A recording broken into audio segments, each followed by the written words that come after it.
Bonjour à tous, vous êtes bien sur Radio Panique 105.4 et vous écoutez La Jury Clique, l'émission qui décrypte vos droits.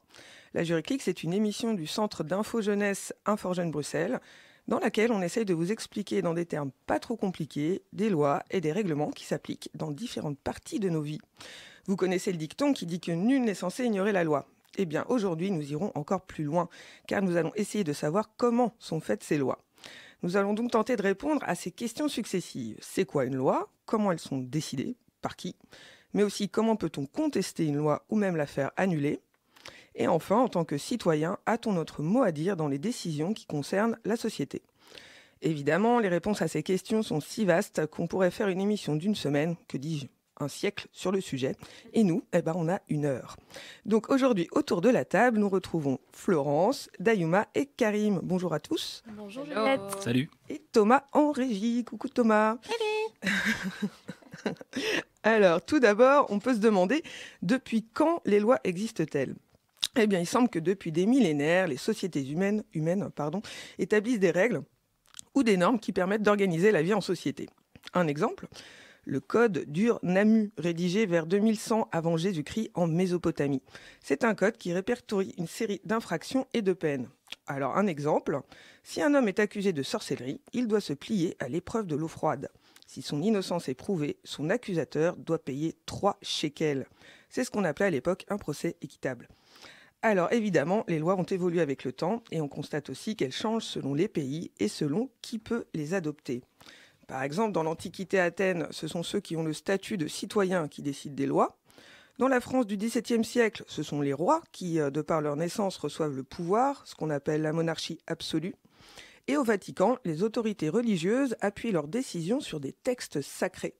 On remarque donc qu'il y a un rapport entre le régime d'un pays et la façon dont sont adoptées et appliquées ces lois. Alors, Dayuma, est-ce que tu peux nous dire en quelques mots quel type de régime politique nous, on a adopté en Belgique? Au moment où la Belgique a été créée en 1830, on a décidé que ce petit pays serait une monarchie, donc avec comme chef d'État un roi. Mais pas question que celui-ci puisse diriger le pays de manière arbitraire et prendre toutes les décisions. Au contraire, actuellement, son pouvoir en fait est essentiellement symbolique. Et on a décidé d'inscrire la Belgique dans un système démocratique où c'est le peuple et pas le roi qui aurait la souveraineté, donc l'autorité suprême dans le pays. Concrètement, c'est compliqué de faire participer 11 millions de citoyens aux décisions politiques, évidemment.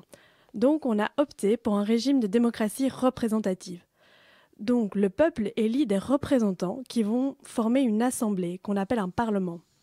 Et c'est ce parlement qui va être chargé de voter des lois. Dès 1830, on a aussi adopté une constitution. La Constitution, c'est le texte de loi le plus important au niveau de notre pays. Et ce texte délimite les pouvoirs de chaque autorité, y compris du roi. La Constitution balise aussi la manière dont on va pouvoir adopter les lois, justement.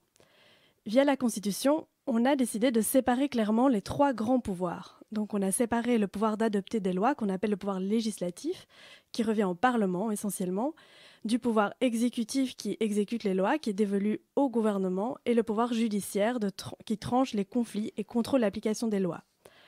L'idée, c'est évidemment de ne pas concentrer tous les pouvoirs dans une seule main, ce qui peut mener à des dérives, mais au contraire de les séparer. La Constitution protège aussi les droits fondamentaux des citoyens, comme par exemple le droit à la liberté d'expression. Et enfin, consacre aussi l'égalité de tous les citoyens devant la loi. Et même pas que les citoyens, les institutions et les gouvernements sont aussi soumis aux lois, à la Constitution, et les autorités peuvent se retrouver devant la justice si elles ne respectent pas le droit. Eh bien, merci Dayou.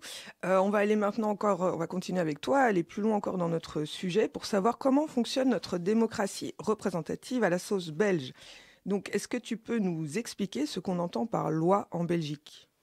Ouais, donc on va parler de loi ou de législation pour faire référence à toutes les règles qui sont adoptées par une autorité belge. Les autorités qui peuvent adopter la législation sont nombreuses et on a créé une hiérarchie entre les différentes règles qui sont adoptées en fonction de l'autorité qui a écrit la règle en question. Et quelles sont ces différentes autorités? Tu as peut-être déjà entendu dire que la Belgique est un État fédéral. En fait, ça veut dire qu'on a divisé l'État en plusieurs parties, plusieurs entités politiques, et que chaque partie a reçu des compétences spécifiques dans lesquelles elles peuvent prendre des décisions. Donc ce qu'il faut retenir, c'est qu'on a déjà l'État fédéral, donc, qui a des compétences spécifiques et qui exerce son pouvoir sur l'ensemble du territoire belge. Alors ensuite, on a des parties de l'État belge dont je te parlais. Donc on a 3 communautés qui sont basées sur la langue qu'on parle. Donc on a la communauté française, la communauté flamande, la communauté germanophone. Et les compétences des communautés, c'est par exemple l'enseignement et la culture. Et puis il y a les régions, qui sont cette fois basées plutôt sur un territoire géographique. Donc on a la région flamande, la région bruxelloise et la région wallonne. Et là, par exemple, elles sont compétentes en matière de politique économique et de protection de l'environnement. Donc tu vois que ça peut se juxtaposer, puisqu'à Bruxelles, on va avoir à la fois la région bruxelloise, mais par exemple aussi la communauté française. Viennent ensuite les provinces et les communes. Alors, on ne rentre pas dans les détails, mais on a 10 provinces et 581 communes actuellement. Les communes et les provinces ont aussi des séries de compétences qui leur sont attribuées et peuvent adopter des règles dans le cadre de ces compétences. Oui, donc on constate qu'il y a vraiment énormément de gens qui peuvent adopter des règles. Oui, et c'est pas tout, parce qu'il faut savoir que chacune de ces autorités est composée d'un pouvoir législatif et d'un pouvoir exécutif. Donc ces deux pouvoirs peuvent adopter des règles, mais qui ont un rôle différent et qui seront placés à un endroit différent dans la hiérarchie. Le pouvoir législatif, c'est donc les parlements qui l'ont. Et donc les parlements, par exemple pour l'État fédéral, mais aussi il y a aussi un parlement par communauté, par région, par commune et province.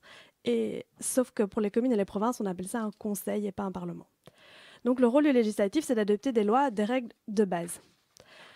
Et après, on a le pouvoir exécutif des gouvernements. On a aussi un gouvernement au fédéral dans les communautés, les régions, les communes et les provinces. Sauf que pour les communes et les provinces, on appelle ça un collège. Et donc, on estime que le pouvoir exécutif de l'État fédéral est composé du gouvernement et du roi, alors que dans les autres, c'est juste un gouvernement, évidemment. Alors, le rôle de l'exécutif, ça va être d'assurer que les règles décidées par les parlements sont mises en œuvre. Donc, on va édicter des règles aussi, mais pour décider comment les règles des parlements sont appliquées. Donc, je prends un bête exemple. Imaginons un instant que la mobilité et la culture relèvent des compétences des régions.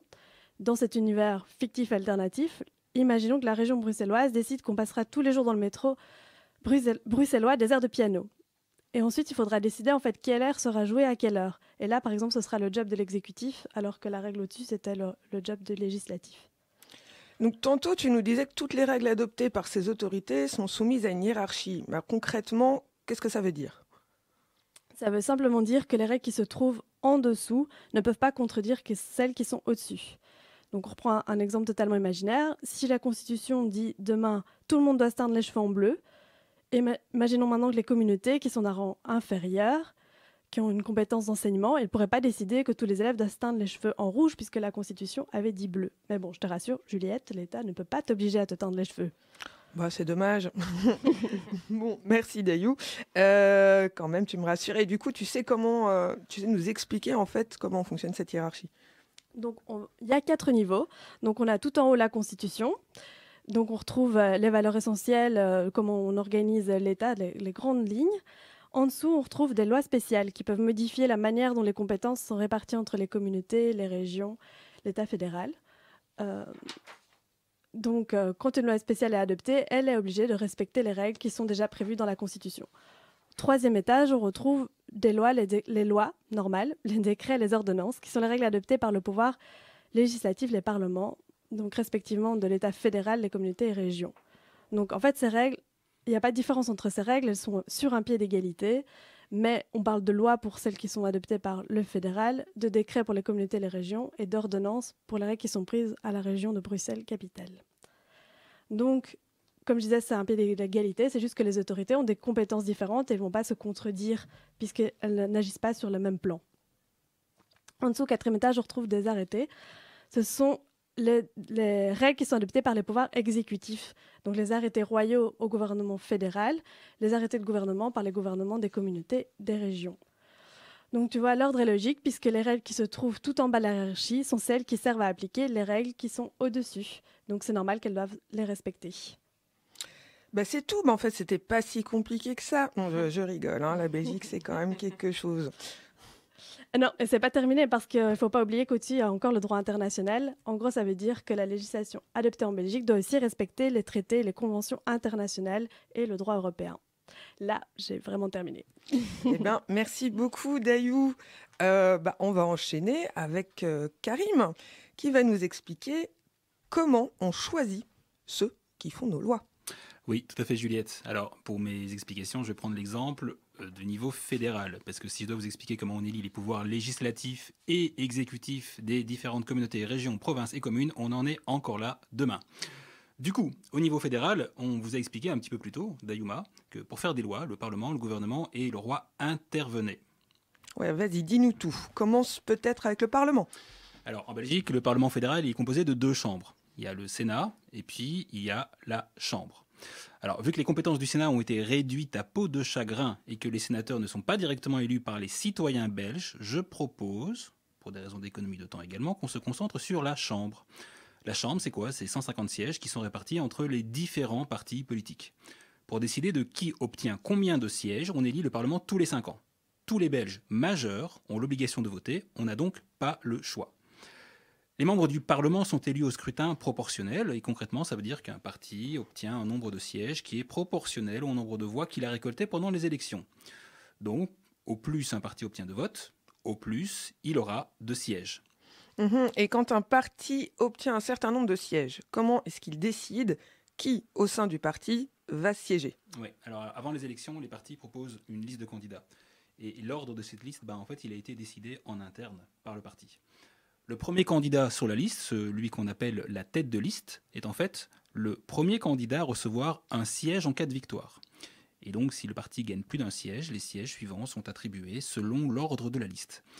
Mais en fait, tu peux quand même avoir un impact sur l'ordre de cette liste. Ce n'est pas uniquement l'ordre qui a été prédéterminé par le parti. En effet, quand tu vas voter, tu as 2 possibilités.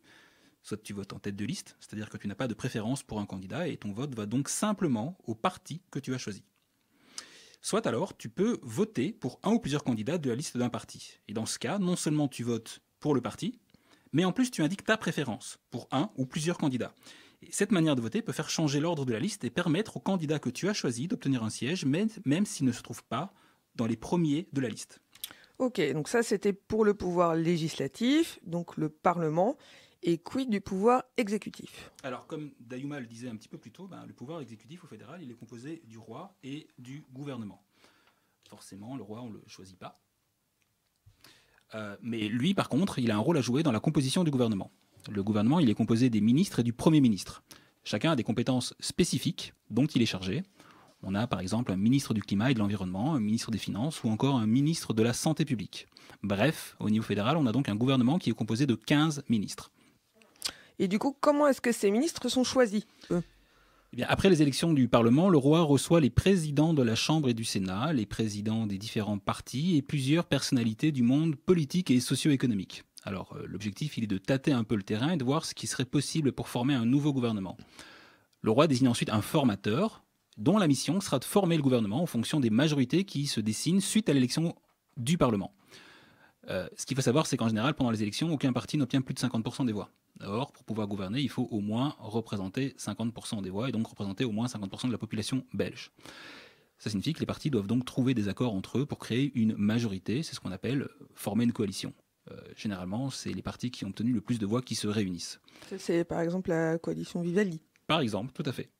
Et quand les partis, et donc Vivaldi de l'ensemble des couleurs des différents partis, et quand les partis n'arrivent pas à un accord, ça mène à une crise politique, et ça par exemple était le cas après les élections de mai 2019.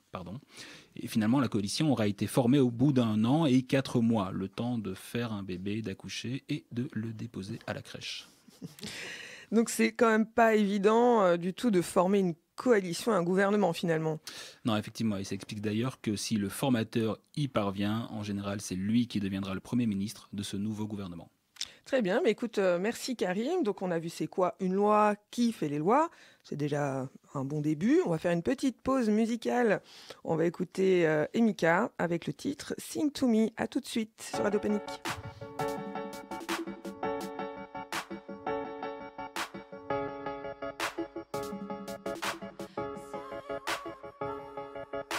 Sentiment. Sentiment. Sentiment. Sentiment.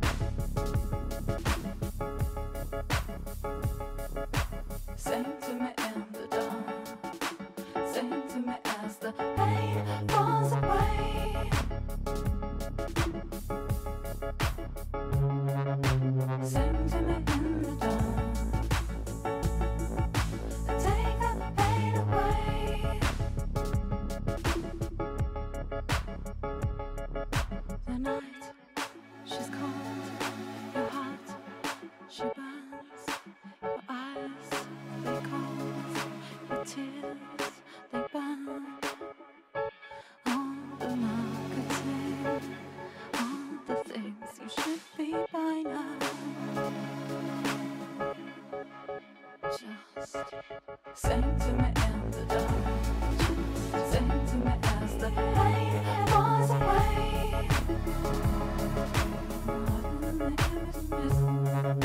Sing to me in the dark. Take the pain away.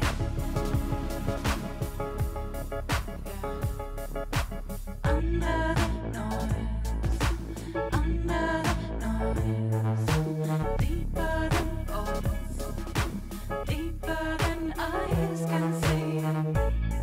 Surely your soul,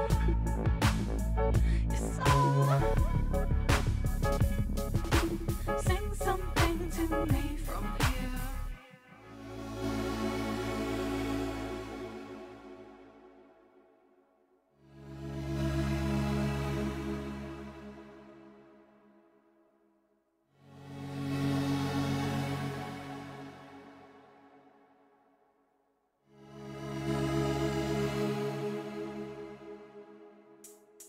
Sing to me.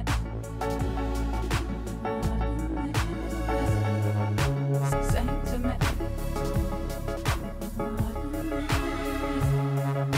Sing to me.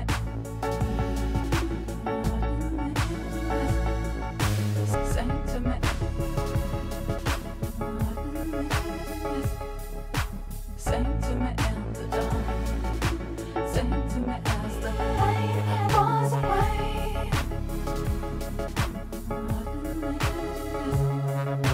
Sing to me in the dark. Take the pain away.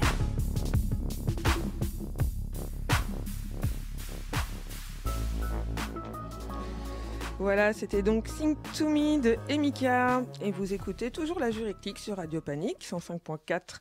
Alors aujourd'hui, notre thématique un peu méta, puisqu'on a une émission de droit, qu'on parle de loi et qu'on fait une émission sur la loi. Donc on a vu pour l'instant, c'est quoi une loi, qui fait les lois, et on va voir maintenant avec Flo, comment fait-on une loi ? Merci Juliette. Pour vous expliquer comment les lois sont faites, je vous propose de prendre l'exemple du fédéral, encore une fois, et donc les lois qui concernent tout le pays. Donc une idée de loi, elle peut venir soit du gouvernement fédéral, soit du Parlement fédéral. Alors pour rappel, le Parlement, il est composé de 2 parties, comme on l'a vu, la Chambre des représentants, donc tous les députés que nous avons élus, et le Sénat, composé de politiciens désignés par d'autres parlements, mais que nous n'avons pas élus directement. Alors ce premier texte, cette première version, va s'appeler projet de loi lorsque ça vient du gouvernement et donc des ministres. Et ça s'appelle proposition de loi lorsque ça vient du Parlement, donc de la Chambre des représentants ou du Sénat. Je vous rappelle aussi que dans les textes de loi, quand il est écrit « le roi décide ceci », il s'agit souvent de ce que fait en pratique le gouvernement et donc nos ministres.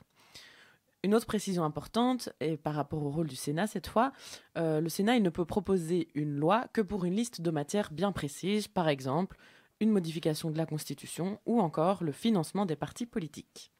Est-ce que le Sénat participe à la fabrication de toutes les lois ? Non, pas du tout. En réalité, il n'intervient vraiment pas souvent. Comme je viens de le dire, il peut proposer un texte pour certaines matières bien précises, et dans ce cas-là, il va devoir donner son accord sur le texte final.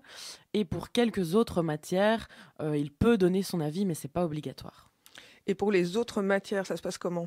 Mais pour toutes les autres matières, et il y en a vraiment beaucoup, le Sénat n'intervient pas du tout. C'est-à-dire que la grande majorité des lois, elle va être discutée au sein de la Chambre des représentants uniquement. Alors justement, comment en fait concrètement on discute d'une loi ? On va prendre l'exemple des lois qui ne sont discutées qu'à la Chambre parce que c'est le plus simple. Donc quand l'initiative vient du gouvernement, il y a en fait un avant-projet de loi qui vient du cabinet d'un ministre et qui doit être voté par le Conseil des ministres, donc tous les ministres ensemble. Ensuite, cet avant-projet de loi est transmis au Conseil d'État pour qu'il donne son avis. Et le Conseil d'État, c'est une juridiction administrative dont une partie du travail est de donner un avis juridique sur les textes qui vont devenir une loi. Donc ce n'est pas un avis politique. Le Conseil d'État il regarde si le texte respecte bien les règles supérieures, comme par exemple la Constitution. Et il pourra donc dire si le projet de loi, la loi en projet risque de créer des discriminations entre les citoyens, par exemple. Donc c'est un avis important. Et oui, mais il est non contraignant. Donc ça veut dire qu'on n'est pas obligé d'en tenir compte. Après cet avis, l'avant-projet est déposé officiellement devant la Chambre et à ce moment-là, il devient un projet de loi. Donc quand c'est une proposition de loi qui vient d'un député et pas d'un ministre, on n'est pas obligé de demander l'avis du Conseil d'État. Ok, et une fois que le texte est déposé officiellement à la Chambre, qu'est-ce qui se passe? Alors, faut savoir que le projet ou la proposition, c'est vraiment la partie du texte avec les articles de loi proposés. Donc, c'est du concret. Et souvent, c'est même pas spécialement très long. Donc, cette partie-là va être traduite en français et en néerlandais. De même que l'exposé des motifs, ça, c'est une autre partie où l'auteur du texte explique pourquoi il a eu cette idée-là et pourquoi il pense que pour lui, c'est nécessaire de faire cette nouvelle loi. Et enfin, une autre partie importante du texte, c'est l'avis du Conseil d'État. Et tous ces textes-là, ils sont transmis à une ou plusieurs commissions en fonction des thématiques. Donc une commission, c'est une sorte de groupe de travail qui regroupe plusieurs députés, plusieurs élus, qui travaillent sur la même thématique. Ça prépare le travail pour les discussions qui vont avoir lieu après, en séance plénière, c'est-à-dire avec tous les députés ensemble de la Chambre. Et donc par exemple, si on prend un projet de loi récent, il y a celui du 8 mars 2022 relatif à la vaccination obligatoire des professionnels des soins de santé contre la Covid-19. Pour vous donner une idée, ce document complet fait 154 pages, alors que le projet de loi en lui-même, donc les articles de loi proposés, ne fait que 12 pages. Donc il va d'abord être discuté, amendé, ça veut dire modifié, et adopté dans la commission Santé et égalité des chances. Le ministre compétent est présent pendant les travaux de la commission, et donc ici, le ministre compétent, c'est Frank Vandenbroek, le ministre fédéral de la Santé. Ok, alors les députés, est-ce qu'ils discutent uniquement entre eux? Alors oui, ils débattent entre eux, mais ils peuvent auditionner, donc interroger des experts, des représentants de la société civile, etc. Donc par exemple, dans le cadre des discussions qui ont eu lieu en janvier sur la vaccination obligatoire des citoyens, cette fois, ils ont auditionné des économistes, des professeurs de droit, des médecins, etc. Et après tout ça, la commission a fait un rapport écrit de ce qui s'est dit, et la discussion est passée en séance plénière avec tous les députés. Et à ce moment-là, le texte peut encore être modifié avant d'être adopté. Une fois que le texte est voté, il est envoyé au roi. Et là, le roi, il va sanctionner la loi, c'est-à-dire qu'il marque son accord, et puis il va la promulguer.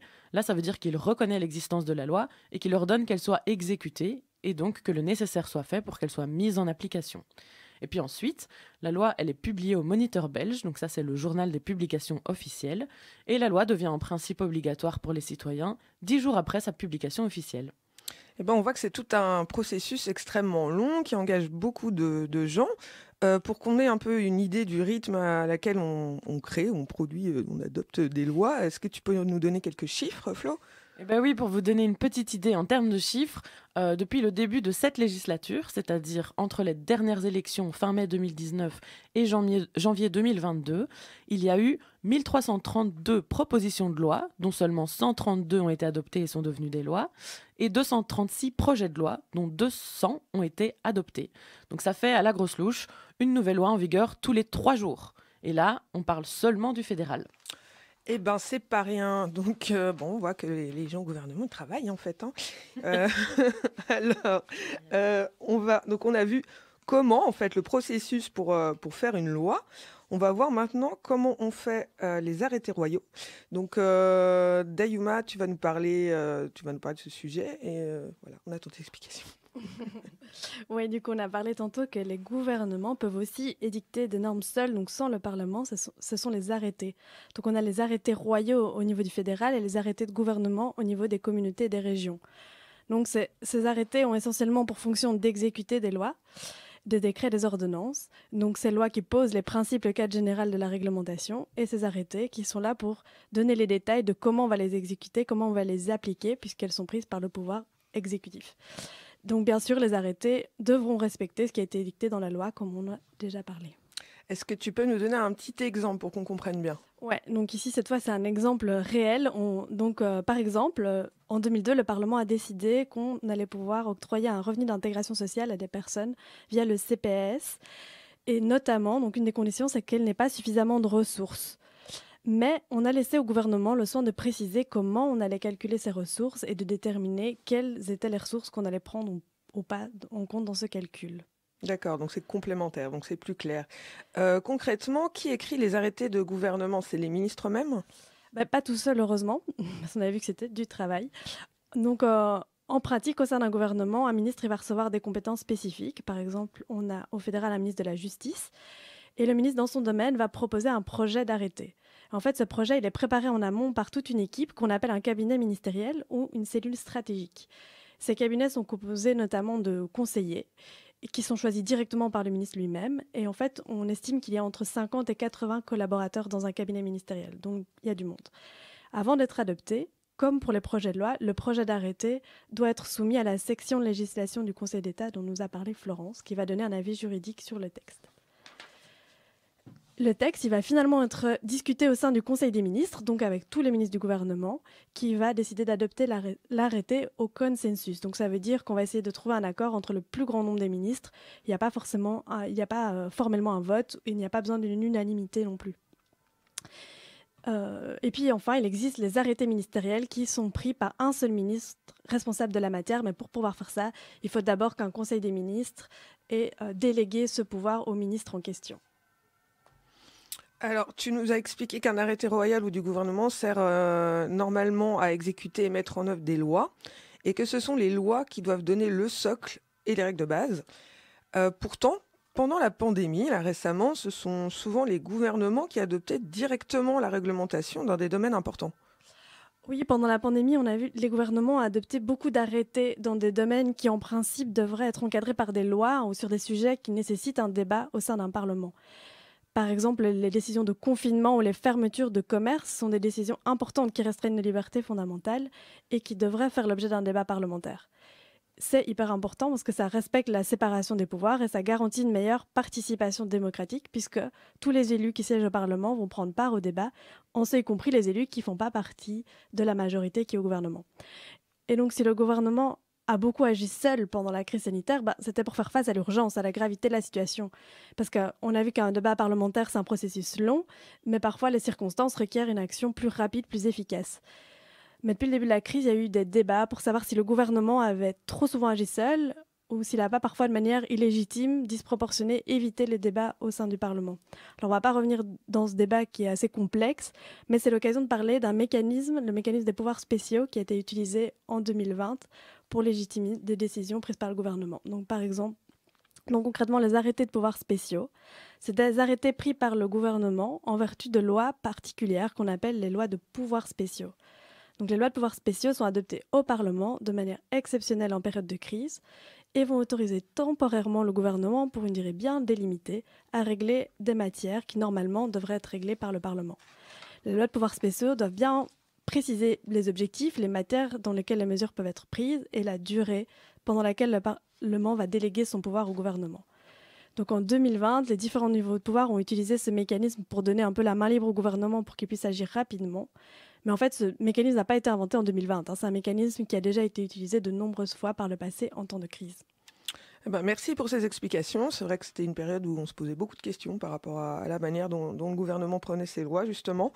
Et justement, pendant cette période, on parlait beaucoup de Codeco. Karim, est-ce que tu pourrais nous expliquer qu'est-ce qui se cache derrière ce mystérieux acronyme? Je ne suis pas sûre que tout le monde soit vraiment capable finalement de l'expliquer. Oui, tout à fait, Juliette. Alors, le Codeco, c'est quoi? Eh bien, en fait, pendant toute la crise sanitaire, tu as entendu parler du Codeco, c'est-à-dire le comité de concertation. Alors, tu te souviens sans doute des nombreuses décisions qui ont été prises pendant cette crise pour limiter tes libertés, limiter les heures de fermeture des bars, limiter la bulle, ou plus récemment, en fait, imposer un baromètre sanitaire. Alors, ok, mais est-ce que c'est ça, le Codeco? En réalité, non. Le comité de concertation, c'est pas une création qui est issue de la crise sanitaire. La loi prévoit son existence depuis 1980, une époque où il n'y avait pas de crise sanitaire. Il sert à régler ou empêcher ce qu'on appelle des conflits de compétences ou des conflits d'intérêts entre les composantes de l'État belge, lesquelles, d'une part, l'État fédéral et les entités fédérées, et d'autre part, entre les entités fédérées elles-mêmes. Du coup, et en langage clair, ça fait deux questions. C'est quoi un conflit de compétences et c'est quoi un conflit d'intérêts? Alors, pour expliquer le conflit de compétences, il faut d'abord rappeler que les avant-projets ou les propositions de loi, de décret ou d'ordonnance doivent, en principe, être soumis au Conseil d'État On l'a déjà vu plusieurs fois, ce dernier compose 2 sections, et une des deux, c'est celle qui est sollicitée ici, c'est la section de législation. Et elle remet des avis sur ces textes. Lorsque la section de législation du Conseil d'État considère que l'État fédéral ou l'entité fédérée a excédé sa compétence, eh bien, en fait, il envoie ce texte devant ce comité de concertation. Excuse-moi, qu'est-ce que ça veut dire excéder sa compétence? Ça veut dire qu'elle a dépassé la compétence telle qu'elle a été prévue par la Constitution, notamment. Ok. Et alors, ce comité peut décider au consensus s'il y a un excès de compétence, et dans ce cas-là, le texte est renvoyé à l'émetteur.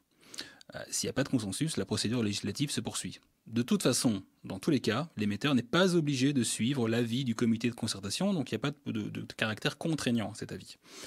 Alors, pour expliquer cette fois-ci le conflit d'intérêts, le point de départ est différent. Cette fois-ci, c'est le gouvernement ou le Parlement qui peut, lorsqu'il considère qu'il sera lésé par un texte déposé auprès de l'Assemblée parlementaire d'une autre entité fédérée, décider de geler la procédure législative qui se déroule auprès de l'Assemblée de cette autre entité fédérée. On va prendre un petit exemple qui est assez récent. Un exemple qui concerne les étudiants en médecine et en sciences dentaires. Alors, pour rappel, pour exercer en tant que médecin ou en tant que dentiste, il faut, en principe, dans la grande majorité des cas, un numéro UNAMI.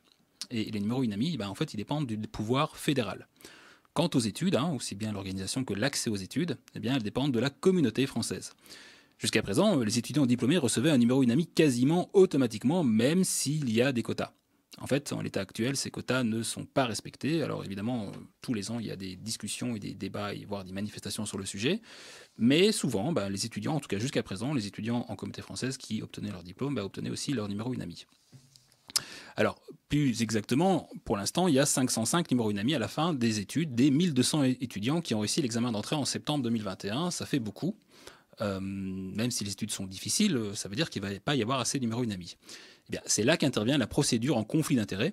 En décembre 2021, le Parlement fédéral, alors on a parlé de Frank Vandenbroek un peu plus tôt, mais il revient, il votait en première lecture un texte prévoyant que les étudiants diplômés devront, et là ça devient contraignant, obtenir une approbation du gouvernement fédéral pour obtenir un numéro UNAMI. Quelques semaines plus tard, le Parlement de la Communauté française soumettait une motion en conflit d'intérêts en invoquant que le texte lésait ses intérêts. Voilà. Maintenant, tu sais désormais c'est quoi le code éco. Et donc, en fait, des codes éco, il y en a régulièrement, quoi. Il y en a Très régulièrement. Pas du tout que pendant la pandémie. Tout à fait. Eh ben, merci pour toutes ces explications. Maintenant, on va faire la lumière sur une autre bizarrerie du monde juridique.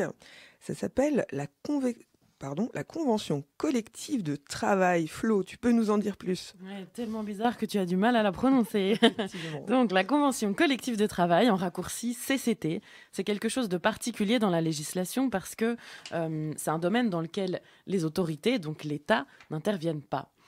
Il s'agit d'une forme de règle qui existe dans le domaine du travail. Et donc, dans les conventions collectives de travail, certaines sont applicables au territoire de la Belgique, donc dans tout le pays. Et donc, ce sont celles qui vont concerner les droits et devoirs les plus essentiels des travailleurs et des employeurs. D'autres CCT sont applicables à un secteur d'activité particulier, par exemple les grands magasins ou encore l'agriculture. Dans ce cas, l'idée, c'est de faire des règles qui répondent aux besoins et aux réalités de ce secteur en particulier. Et puis, il y a encore d'autres CCT qui vont être applicables uniquement au niveau de l'entreprise, donc d'une entreprise. Ça fait donc 3 niveaux possibles de CCT. Par exemple, dans le secteur des entreprises de garage, il y a eu en 2019 une CCT qui prévoyait une augmentation des salaires de 1,1% au 1er juillet 2019. Si l'État n'est pas impliqué, elles sont faites par qui, ces CCT? Il s'agit d'un accord entre les représentants des employeurs d'un côté, par exemple la Fédération des entreprises belges, et les représentants des travailleurs de l'autre côté, c'est-à-dire les syndicats. On emploie souvent le mot concertation sociale pour parler de ce type de négociation. Et dans ces accords, on va retrouver des droits et des devoirs des employeurs et des travailleurs, ainsi que leurs relations individuelles et collectives. Et donc les CCT, elles font partie des sources du droit du travail. Il faut bien sûr qu'elles respectent les normes supérieures du droit, donc les lois, les traités internationaux, la Constitution, etc. Et en très résumé, on pourrait dire que c'est une sorte de gros contrat entre les travailleurs et les employeurs. Bien, merci beaucoup Flo. Alors après avoir parlé de travail, je vous propose une petite pause musicale ambiance vacances avec Divine Sébastien Tellier. Vous êtes toujours sur Radio Panique 105.4. On se retrouve tout de suite après.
non, c'est bon, c'est bon.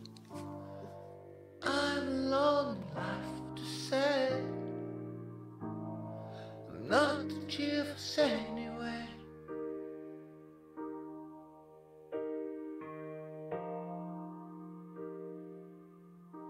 In your eyes. Oh, oh, oh, I'm looking for a better day. I see the cheapest anyway. I can be a cheapest case today. In my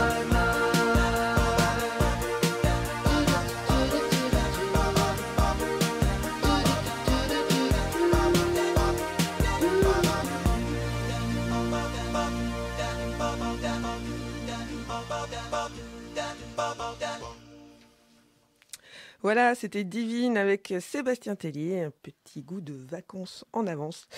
Alors, nous nous retrouvons pour la deuxième partie de l'émission. Karim, tu vas nous parler, toi, de est-ce qu'on peut, en fait, finalement, faire annuler une loi si elle est inconstitutionnelle, ou est-ce qu'un juge peut refuser d'appliquer une loi? Alors, ça renvoie à la question de savoir si les textes sont gravés dans le marbre. Alors évidemment, non. Évidemment, on peut les modifier, on peut les amender.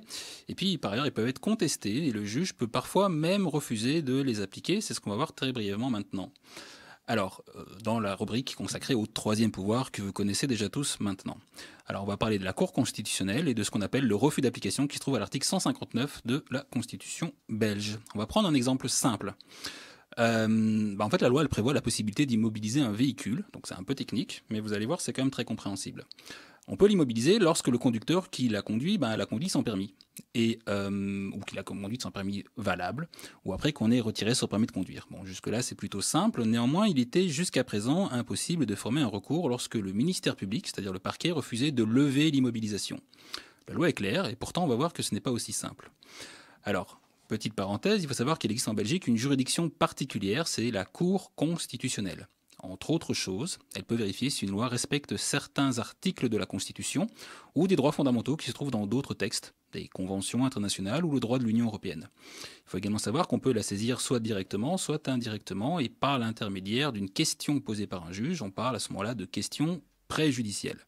Et c'est justement une question préjudicielle qui a été posée à la Cour constitutionnelle concernant ce qui nous a, le petit problème, la petite explication que je vous ai donnée, et qui concerne en fait un arrêt qui a été très récemment rendu. Alors il s'agit de savoir si l'impossibilité de contester la décision devant un juge, alors même que c'est la loi qui le prévoit, violait les articles 10 et 11 de la Constitution, alors que ce conducteur, lui, aurait disposé d'un recours s'il s'était trouvé dans une procédure pénale. Eh bien, même si la loi est très claire sur ce sujet, le 10 mars 2022, la Cour constitutionnelle a répondu par l'affirmative. Et donc, même si la loi est claire, eh bien, ça méconnaît ici la possibilité de saisir un juge. Alors, qu'en est-il du refus d'application, c'est-à-dire l'article 159 de la Constitution? Alors, c'est là un autre exemple qui permet cette fois au juge de refuser lui-même d'appliquer un texte. Il ne s'agira pas cette fois de ne pas appliquer une loi, mais un acte administratif. Par exemple, un règlement qui ne respecterait pas une loi ou qui serait entaché d'une irrégularité. Alors, autre différence, il s'agit cette fois d'un autre juge. On parle du Conseil d'État, on en a déjà longuement parlé. Mais cette fois-ci, c'est la deuxième section, celle du contentieux administratif. Où il peut s'agir également du juge judiciaire, celui que vous connaissez. Ça peut être le tribunal de première instance ou la cour d'appel, par exemple. Mais il faut savoir, petite parenthèse, que les deux juges n'appliquent pas l'article 159 exactement de la même manière, mais nous n'entrerons pas dans les détails à ce stade-ci.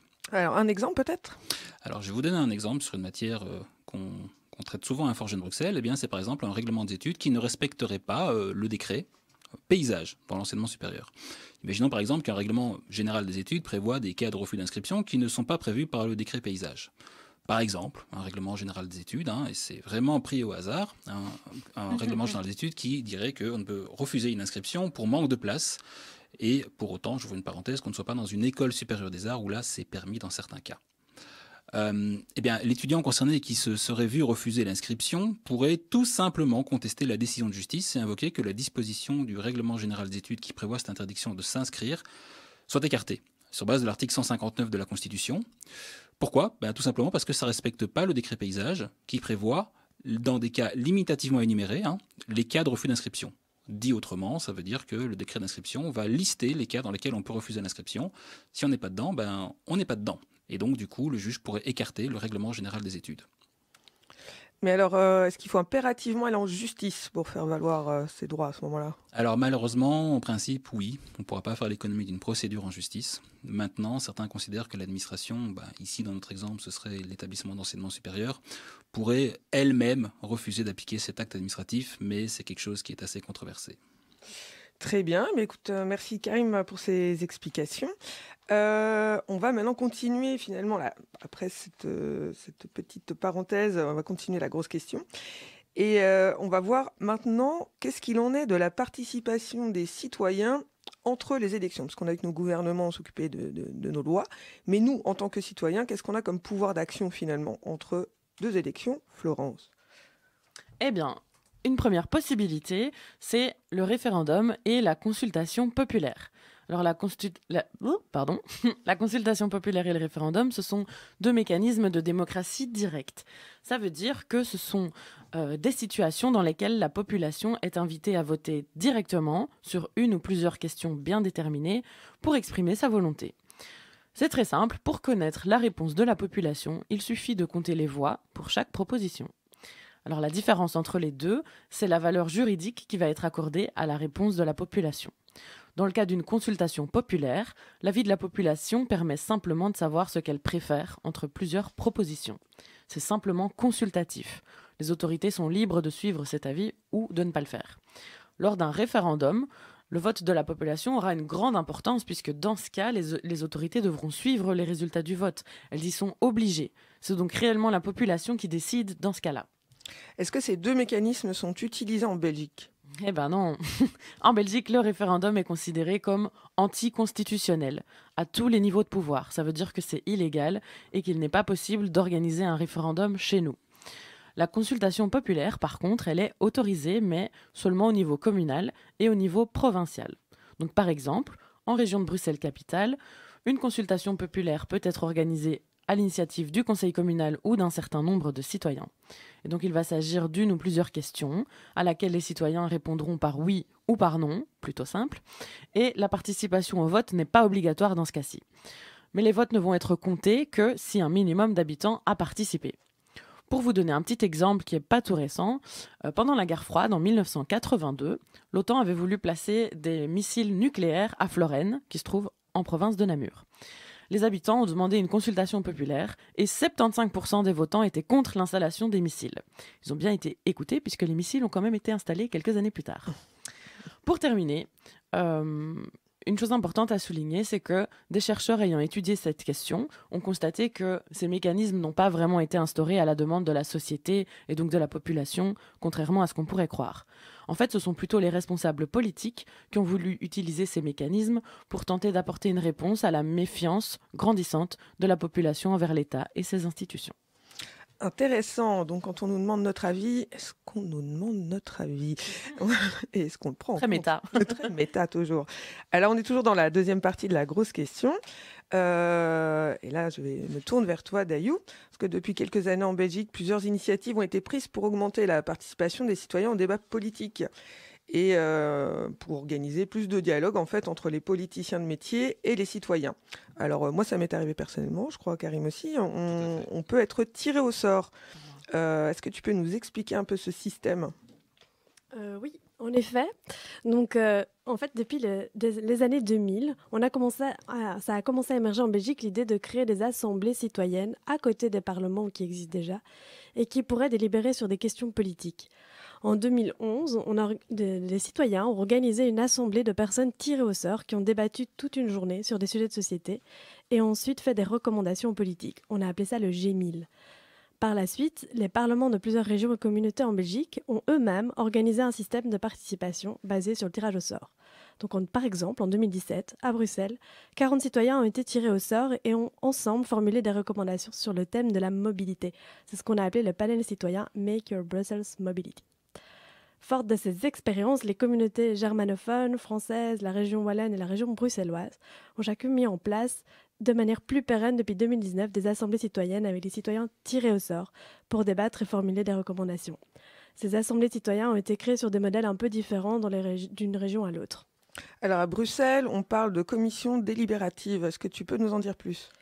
Les commissions délibératives, ce sont des petites assemblées qui sont créées pour une courte durée dans le but de débattre d'un sujet spécifique et de faire des recommandations sur le sujet au Parlement. Cette commission rassemble à la fois des parlementaires, donc des personnes élues, et des citoyens qui sont tirés au sort pour l'occasion. Donc une commission délibérative à Bruxelles, c'est composé à 3/4 de citoyens tirés au sort et 1/4 de parlementaires. Alors très bien, donc les gens sont tirés au sort, mais par rapport à la thématique qui est traitée, qu'est-ce qu'il a choisi? En fait, la thématique peut être posée par le Parlement ou directement par les citoyens qui peuvent faire une suggestion citoyenne, ça s'appelle. Donc toi, Juliette, tu pourrais lancer demain une suggestion de thématique. Pour pouvoir le faire, il faut en fait résider à Bruxelles et avoir 16 ans. C'est bon. Si ta suggestion récolte 1000 signatures, elle pourra faire l'objet d'un débat en commission délibérative. Mais attention, il faut toujours que la thématique relève des compétences du Parlement bruxellois. Donc si vous voulez voter pour un thème ou faire une suggestion, il faut se rendre sur démocratie.brussels. Alors tu disais que ce système existe depuis 2019. Quels sujets ont déjà été traités par de telles commissions? Donc, en fait, les premières ont vraiment eu lieu en 2021 et il y a eu par exemple une commission sur le sans-abrisme à Bruxelles. Et cette année, en mai, on a une nouvelle commission qui va être convoquée sur le thème de la biodiversité à Bruxelles. Certains d'entre vous ont déjà été tirés au sort, vérifiez vos boîtes aux lettres. Alors justement, comment est-on tiré au sort et est-ce qu'on est obligé de participer si on est tiré au sort? Non, on n'est pas obligé de participer, c'est volontaire. Mais en fait, le tirage au sort, ça permet d'ouvrir la participation à tout type de personnes et d'avoir une assemblée représentative de la population bruxelloise. Parce que si on faisait juste un appel à des volontaires sans ce tirage au sort, on risquerait de n'avoir que des personnes déjà intéressées par le thème ou qui ont l'habitude de participer à des débats politiques. Or, le but, c'est d'ouvrir la participation à des personnes, même les moins renseignées, ou qui ne se jugent pas compétentes pour donner leur avis. Donc on peut être tiré au sort dès l'âge de 16 ans, tant qu'on réside à Bruxelles. Concrètement, il y a un premier tirage au sort de 10 000 citoyens qui vont être contactés par courrier. Parmi eux, ceux qui sont intéressés vont se signaler et donner quelques infos sur leur profil. Et ensuite, on fait un second tirage au sort parmi les volontaires. Et là, on va veiller à ce qu'il y ait une représentativité de la population bruxelloise. L'idée, c'est qu'on retrouve la même proportion d'hommes et de femmes, la même proportion de personnes qui ont un diplôme ou pas, de jeunes ou de vieux, que ce qu'on retrouve dans la population à Bruxelles. Oui, donc l'idée, c'est d'exclure les plus précarisés, quoi. Donc, à ce sujet-là, de ne pas exclure. Ah bah les pauvres. Zut, ma langue est fourchée. Donc, en fait, dans l'idée de ne pas les exclure, justement, les participants peuvent recevoir une indemnité. Oui, en effet, il y a même une indemnité prévue quand on participe pour être encouragé. Ok. Donc, si vous recevez une lettre vous informant que vous êtes tiré au sort pour discuter d'une thématique, n'ayez pas peur de participer. Il ne faut pas s'y connaître sur la question, évidemment. Tout le monde est le bienvenu. Et si on fait partie finalement de la commission, qu'est-ce qui se passe concrètement et quelle va être l'action de ces commissions délibératives? Donc, les membres de la commission vont écouter d'abord écouter des personnes ressources, des experts, et ensuite ils vont débattre. Et enfin, ils vont proposer des recommandations qui vont être votées dans cette commission.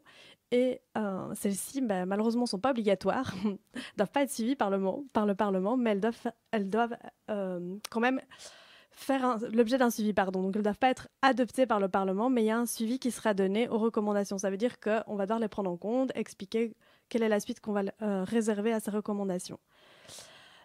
Donc, il ne va pas forcément y avoir des propositions de loi après, mais c'est possible. Donc, en fait, finalement, le dernier mot revient toujours aux personnes élues par la population. Mais tiens, alors ce système existe donc à Bruxelles et en Wallonie, mais aussi au niveau fédéral. Non, au fédéral, ça n'existe pas encore.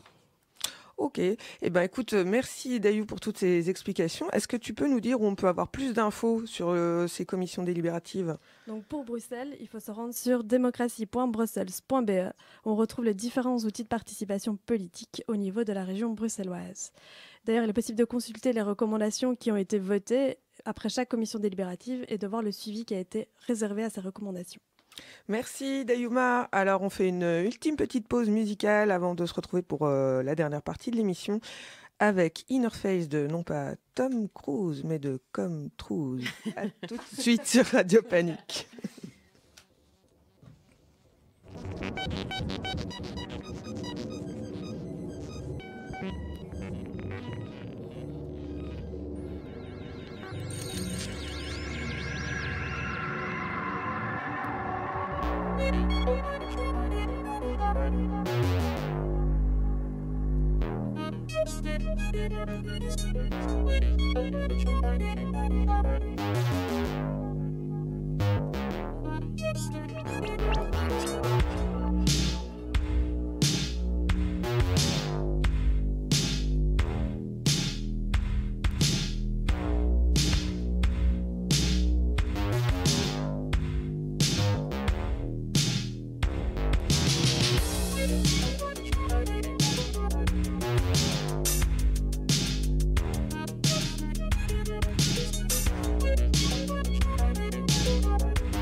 Voilà, on écoutait le planant Inner Face de Come True et vous êtes toujours sur Radio Panique 105.4 et vous écoutez la Jury Click avec ce mois-ci une émission spéciale consacrée à la loi, qui l'a fait, comment elle l'a fait, d'où ça vient, etc. Et là, on a vu un peu quelles étaient les ressources que les citoyens pouvaient avoir. On va continuer un peu dans cette lignée-là pour la dernière partie de l'émission avec les pétitions. Donc Florence, tu voulais nous parler des pétitions. Est-ce que tu sais nous expliquer exactement ce qu'est une pétition ? Exactement, je sais pas, mais je vais essayer. Alors, une pétition, c'est un moyen pour un citoyen comme toi et moi de faire une demande directe aux autorités. Donc, c'est simplement un texte sur lequel sont présentées des signatures qui ont été recueillies auprès de la population, dans la rue ou en ligne. Et donc, l'idée d'une pétition, c'est de demander un changement durable dont tout le monde pourra profiter. Donc, il suffit pas de faire une demande personnelle, c'est pas quelque chose lié à une situation personnelle. En fait, une pétition, c'est un moyen de pression qui peut permettre de modifier la législation ou de s'y opposer. Pour prendre un petit exemple, en France, en 2015, il y a une maman qui a récolté le soutien de pratiquement 80 000 personnes pour le combat qu'elle a mené après le suicide de sa fille qui avait été victime de harcèlement scolaire. Et donc elle a obtenu du ministère de l'Éducation nationale français plusieurs mesures de prévention contre le harcèlement scolaire et le cyberharcèlement. Pour prendre un exemple un peu plus belge, il existe aussi un droit de pétition qui est prévu par la Constitution. Par contre, on n'a pas encore eu de success story de ce type-là. Alors la dernière pétition qui a fait la une de nos journaux, c'était celle qui demandait à ce qu'on rejoue le match de l'Euro 2020 qu'on avait perdu contre l'Italie. Effectivement. Mais ici, l'idée, c'était surtout de se moquer des Français qui avaient lancé une pétition très sérieuse cette fois pour rejouer le match qu'ils avaient perdu contre la Suisse qu'ils accusaient de tricherie. Et donc signer une pétition, ça te permet de marquer ton soutien à une demande ou une cause qui te touche, qui t'intéresse ou avec laquelle tu es d'accord. Alors concrètement, une fois qu'on a la pétition, à qui on l'adresse ? En fait, on peut adresser une pétition à n'importe quel parlement, mais il faut respecter ses compétences. Par exemple, on peut écrire une pétition au Parlement fédéral, et plus précisément à la Chambre des représentants, dont on a décrit l'élection plus tôt. Forcément, il faut alors que ta pétition relève des compétences du Parlement fédéral. Alors, comment on fait pour déposer une pétition auprès de la Chambre ? Alors la Chambre, elle a justement donné la possibilité de déposer directement une pétition sur son site internet. Pour ça, il suffit de s'identifier par voie électronique. Tu auras besoin de ta carte d'identité pour ça. Et une fois que tu as complété ta pétition, elle apparaît sur le site. Et là, tout le monde peut la consulter et les personnes qui souhaitent la soutenir peuvent directement la signer sur le site. Pour déposer ou signer une pétition, il faut avoir 16 ans et habiter en Belgique. Une fois que la pétition est déposée, qu'est-ce qui se passe ? Si elle est recevable, elle sera dans tous les cas examinée par une première commission, peu importe le nombre de signatures que tu auras obtenues. Ensuite, la commission elle va décider du destin de ta pétition et de l'autorité la plus adéquate pour analyser ta demande. Et ça pourrait être envoyé à un ministre, à une autre commission du Parlement, etc. Dans certains cas, tu peux même être entendu par les élus. Et dans tous les cas, la réponse qui a été donnée à ta pétition, elle va être publiée en ligne sur le site internet, à côté des décisions qui seront peut-être prises grâce à elle. Et je crois que tu voulais aussi nous parler de la région de la Bruxelles-Capitale. Oui, je voulais simplement rapidement parler du Parlement bruxellois qui a lancé une plateforme en ligne qui permet de déposer des pétitions. Et ça, c'est sur le site démocratie.brussels dont Dayuma nous a parlé juste avant. Eh bien, merci Flo. Il va être temps maintenant de conclure cette émission assez dense sur les lois. Pour rappel, Infojeune Bruxelles a édité un guide citoyenneté que vous pouvez trouver sur notre site et télécharger gratuitement au www.ijbxl.be. Vous trouverez le PDF.